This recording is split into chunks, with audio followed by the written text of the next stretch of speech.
Deuxième candidat sur le plateau du 12-13 ce midi, en direct donc de la mairie de Cannes, de la salle des mariages, le candidat du Front de gauche, Dominique Henrault, bonjour.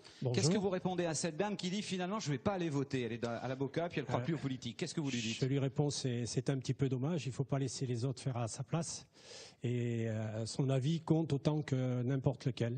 Alors, même question pour tous les candidats. Demain matin, si vous êtes élu, votre priorité, vous agissez sur quoi?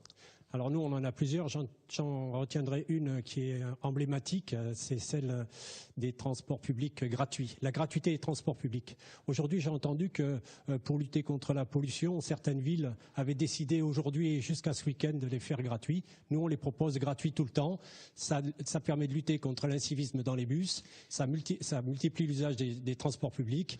Et mais dites-moi, les transports publics gratuits, il faut les payer. Il faut payer l'essence, il faut payer l'écart, il faut payer les chauffeurs surtout. Vous financez ça comment? Certes. Eh bien, il y a une taxe sur les transports qui existe à l'heure actuelle. Il suffit de jouer un petit peu dessus. Il y a des communes, il y a des communautés d'agglomération qui le font aujourd'hui sans difficulté et les entreprises sont tout à fait satisfaites. Alors, j'ai vu dans votre programme que notamment pour financer votre programme, vous dites il y a peut-être des taxes d'habitation dans certains quartiers qui vont augmenter. Lesquels? Qu'est-ce qui se passe? Alors, à Cannes, il y a presque 5000 logements vacants.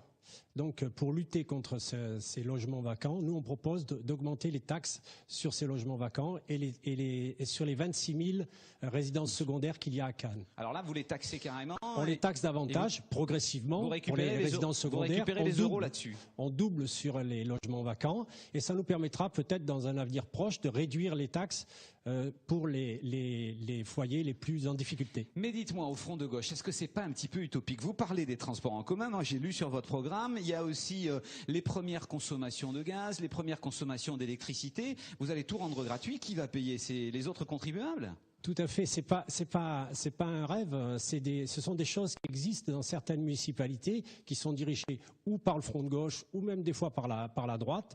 Il s'agit l'eau, par exemple, c'est vital. Tous les besoins vitaux, nous on estime que pour partie, mais certainement vous gratuit. dire si on consomme, on paye. Et vous dites on va faire mais après, il y a une partie de la consommation qui est gratuite et après, il y a des tarifs progressifs. Cannes est une ville riche. Cannes est une ville riche et il y a de l'argent, on ira le chercher. Alors, dans cette notion de répartition donc de richesse, autre importance pour vous dans votre programme, le petit commerce, les gens du centre-ville, qu'est-ce que vous faites pour eux? Même question qu'au Parti socialiste. Alors, nous, on joue sur l'usage du Palais des Festivals. Aujourd'hui, le Palais des Festivals est sous-utilisé et il n'est utilisé que pour des pratiques élitistes. Nous, on propose d'y organiser des manifestations moins élitistes, plus ouvertes à des organisations qui jusqu'à présent étaient barrées par la barrière du fric. Alors, dernière question, on a entendu tout à l'heure dans les réactions des Cannois, ils veulent se garer, ils peuvent pouvoir circuler. Du foncier, il n'y en a pas. Comment construire des parkings en plein centre de Cannes? Vous avez des solutions ou il n'y en a pas? Avant la construction des parkings, nous, on met les bus gratuits, on densifie le réseau. Vous faites une sorte de tramway ou pas? Non, pas de tramway quand même. Le BHNS, déjà, c'est pas mal. Hein. Oui.